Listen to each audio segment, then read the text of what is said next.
I always believed love meant staying, especially when everything else falls apart.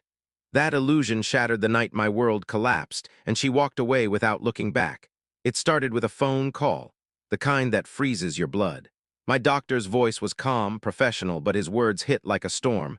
"We found something serious. You'll need treatment immediately." I sat in my car for a long time, staring at the steering wheel, trying to breathe. Fear wrapped around my chest, heavy and suffocating. All I wanted was to go home, sit beside my wife, and hear her say, "We'll get through this together." But when I told her, her expression didn't soften. It hardened. She stared at me like I had become a burden overnight, like love had an expiration date and I had just crossed it. "You should have taken better care of yourself," she said, her tone distant. No hug, no comfort, just blame. Days passed and her patience disappeared. Hospital visits annoyed her, medical bills irritated her. My weakness disgusted her. She started staying out late, avoiding conversations, avoiding me. Then one evening she sat across from me at the dining table, arms crossed, eyes cold. "I didn't sign up for this," she said. "I married a strong man, not someone who might become a responsibility." That was the moment she left, not physically at first, but emotionally. And soon after, physically too. She packed her bags while I was still learning to live with fear, pain, and uncertainty. She didn't cry, she didn't hesitate, she didn't look back. I watched the door close and realized something terrifying. When I was at my weakest, the person I trusted most abandoned me without guilt. But pain changes people. While I fought for my health, I also fought for clarity. And as I rebuilt myself, slowly, painfully, I began to understand something else. Her leaving wasn't just cruelty. It was a mistake she would never see coming. Because when I finally stood back on my feet, stronger than ever, I realized I didn't just want closure. I wanted her to feel what it meant to lose someone who would never come back. And that's when my emotional revenge began. Before everything fell apart, before hospitals, silence, and empty rooms, there was a time when I thought my life was complete. I met Laura 8 years ago at a corporate seminar. I was a project manager in a tech firm, focused on deadlines and promotions. She worked in marketing, confident, articulate, with a presence that filled any room. She wasn't loud or dramatic, but people naturally listened when she spoke. She approached me during a coffee break, smiling like we already knew each other. "You look like someone who hates small talk," she said. I laughed. "Guilty?" That conversation lasted 2 hours. We talked about ambitions, childhood memories, fears we rarely admitted to anyone. I was drawn to her intelligence and independence. She admired my calm, my stability, the way I listened instead of talking over her. Our relationship moved fast, but it felt natural. Weekends turned into road trips. Late-night calls turned into shared apartments. She used to tell me I was her anchor, that I made her feel safe in a world that constantly demanded perfection. When I proposed, she cried. Real tears. She said yes without hesitation. I believed those tears were proof of love. The early years of marriage were peaceful, not perfect, but real. We built routines, Sunday breakfasts, evening walks, small celebrations after work achievements. She encouraged my career, pushed me to apply for leadership roles, celebrated my promotions as if they were her own victories. But there was always something subtle about Laura. She valued strength above everything. She admired people who were ambitious, resilient, unstoppable. She often talked about how her parents struggled financially, how she promised herself she would never live a fragile life again. At first, I thought it was motivation. I thought her desire for stability was normal. But slowly, I noticed patterns. She praised success loudly, but ignored vulnerability quietly. When I was stressed, she would say, "You'll figure it out," instead of asking how I felt. When I talked about fears, she changed the subject or joked about me overthinking. She loved me when I was confident, productive, reliable. When I faltered, she became distant. Still, I believed in us. I believed love was about patience, about growing together. I believed that if I remained strong, she would always stay by my side. We hosted dinners with friends. We attended corporate events. From the outside, we looked like the perfect couple, successful, composed, future-focused. People envied us. My colleagues joked that I had won the lottery with her. And maybe I had, at least that's what I thought. What I didn't see was how much her love was tied to certainty, to control, to the version of me that never broke, never stumbled, never needed help. She admired strength, but she never learned how to love weakness. I ignored the warning signs because I thought love was unconditional. I believed marriage meant standing together in every storm. I assumed that if the storm ever came, she would be holding my hand, not walking away. I didn't realize the foundation of our relationship was built on who I was at my best, not who I would be when I needed her the most. And when that moment finally arrived, everything I believed about us began to collapse. The storm didn't arrive all at once. It crept in quietly, like a crack forming in glass that you don't notice until it shatters. When the diagnosis came, I didn't tell anyone at first. I walked through the city for hours, watching people live their normal lives, wondering how everything could feel so ordinary while my world was quietly collapsing. And eventually I told Laura, believing she would be my refuge, only to realize she would become the distance I feared. At first she tried to appear supportive, coming to a few appointments, holding my hand in waiting rooms, listening as doctors explained treatment options. But her eyes were always on her phone, her mind elsewhere, and once we got home she retreated into work, meetings, and endless urgent calls. As weeks passed, the emotional gap widened. She stopped asking how I felt, stopped checking my medication, stopped pretending. One night after an exhausting treatment session, I sat on the couch, pale and dizzy, and she walked in, heels clicking, dropped her bag, sighed, and asked, "You're still resting?" As if rest were laziness, and when I reminded her I had chemo that day, she frowned and said, "You can't let this define you. People go through worse and still function." Words that felt less like encouragement and more like judgment. Soon I overheard conversations she thought I couldn't hear, whispering to her sister, "I feel trapped. This isn't the life I imagined. I didn't marry someone who might be sick forever." And those words carved into me. She started staying late at work, canceling weekends, skipping hospital visits, claiming she needed space to process. But it felt like escape. And when I accidentally saw messages on her synced tablet from a coworker named Daniel telling her she deserved a life without stress, and she replied that sometimes leaving would be easier, my hands trembled because she wasn't just overwhelmed. She was planning a life without me. That night I confronted her, not accusing her of cheating, only asking if she still wanted to be married. And she didn't hesitate, saying she didn't know, that she loved me but couldn't be my caretaker, that she needed a partner, not a patient. Honest words that felt like abandonment disguised as clarity. A week later, she moved into a temporary apartment to clear her head. But I knew she was running from fear, responsibility, and the version of me she never wanted to face. And when she left, the house became unbearably quiet.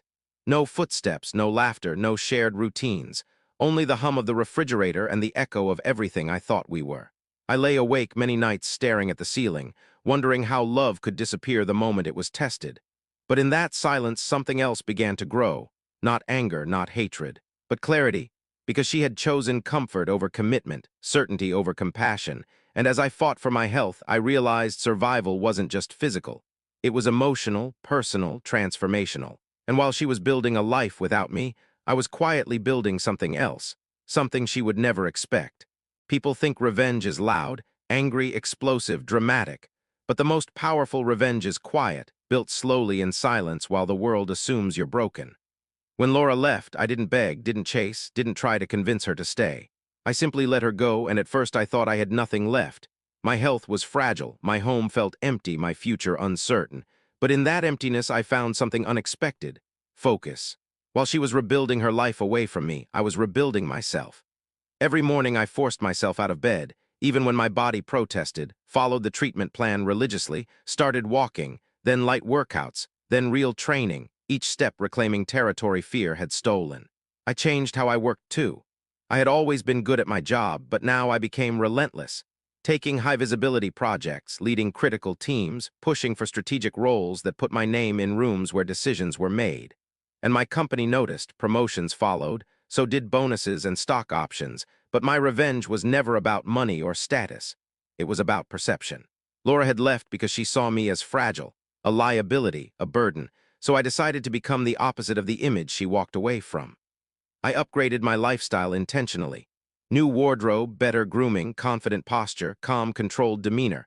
Reconnected with old friends, attended events again, re-entered social circles she was still part of, and I never spoke badly about her, never complained. When people asked, I simply said, she needed a different life. I respect her choice. And that sentence traveled faster than any insult ever could. People began seeing me as dignified, resilient, mature, and Laura as the woman who walked away from a man fighting for his life. And I knew she would hear these stories, and I knew they would bother her. Through mutual friends, I learned her relationship with Daniel wasn't perfect. He admired her independence but lacked stability, changed jobs frequently, avoided long-term commitments, had no interest in settling down, and she had traded certainty for excitement, and excitement fades. So I focused on becoming impossible to ignore, giving keynote talks at conferences about resilience and leadership, sharing my recovery journey not as a victim, but as a transformation, articles published, colleagues praising my strength, my story quietly becoming inspiration. And then months later, she reached out. "Hey, I heard you're doing really well. I'm glad," and I stared at the message, realizing this was the moment, because my revenge wasn't rejection, bragging, or humiliation. It was showing her exactly what she walked away from without ever inviting her back in. I replied politely, short, calm, distant. "Yes, I'm doing much better. I hope you are too." And when she asked to meet for coffee, I agreed only publicly, briefly, on my terms, wanting her to see the difference, feel the gap, realize the man she left behind no longer existed. And as she sat across from me, healthy, confident, successful, I knew something inside her would shift because regret is a powerful emotion, and I was about to make her feel all of it. The day finally came when our paths crossed again, publicly, deliberately, yet carefully. Laura had suggested a casual coffee meetup at a small downtown cafe, and I agreed, but only on my terms. Brief, public, controlled, and entirely on my schedule. I saw her first, tense, sharp eyeliner, perfect hair, eyes scanning, calculating. And when she noticed me, a half-smile flickered, which I returned calmly, confident, untouchable. We sat, orders placed, and she began cautiously, talking about her new job, routines, the changes she'd made, her words rehearsed and protective. I listened, nodding politely, letting her craft the story she wanted me to hear. Then I leaned forward, voice steady, quiet. "You left me," I said simply, a statement, not a question, not an accusation. Her eyes widened. I thought it was what I had to do," she whispered. "I understand," I replied, "but let's be honest. When I was at my lowest, you walked away. You chose comfort over commitment. You made your choice clear." I held my hand, not for argument, just observation, and calmly recounted everything I had rebuilt. My health, my career, my life, projects led, promotions earned, friends reconnected, conferences where my story inspired others, not to brag, but to let her feel the absence she had created. Her disbelief was palpable. You've done all this alone?" she asked, voice cracking. "Yes," I said, composed. "Without resentment, without bitterness. I survived, I thrived, and I didn't need you to do it."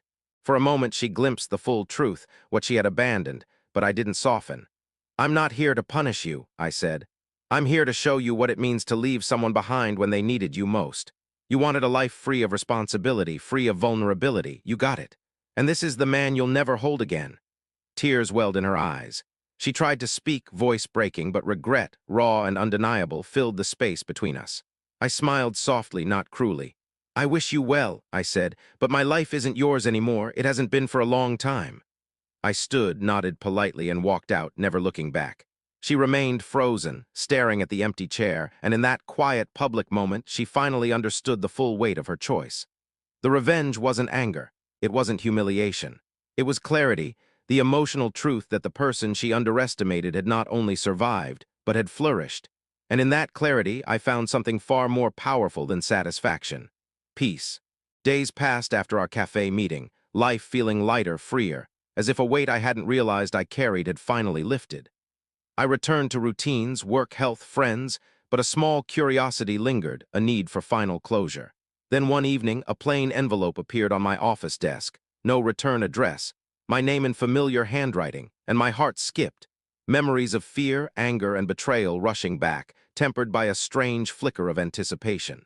Inside were letters she had written months before leaving. Not apologies, not confessions, but explanations. She had struggled with depression and anxiety long before I met her, and every harsh word, every retreat, every emotional distance had been a defense against what she feared she couldn't endure. Intimacy, commitment, dependency.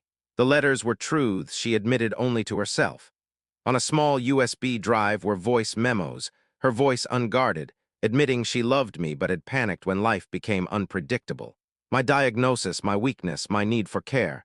She loved me, yet I reflected the fears she had buried for years. My chest tightened, not with anger, not with betrayal, but with an unexpected, complicated empathy. My revenge had worked. I had reclaimed my power, rebuilt my life, and shown her the consequences of leaving, but the real victory wasn't her regret. It was my survival, my growth, my understanding that people act from fear as much as malice, and that the line between betrayal and survival is thinner than we imagine. A week later, I returned the letters and USB in a small envelope with a note that said simply, "I forgive you, but my life is mine now. Take care of yours." And for the first time in years, I felt fully free, not from her, not from the pain, but from the weight of dependence, expectation, and silence. The shocking twist wasn't that she had left me. It was that revenge, closure, and freedom had never been about her. They had been about me reclaiming myself. And in that revelation, I found something far rarer than satisfaction: peace.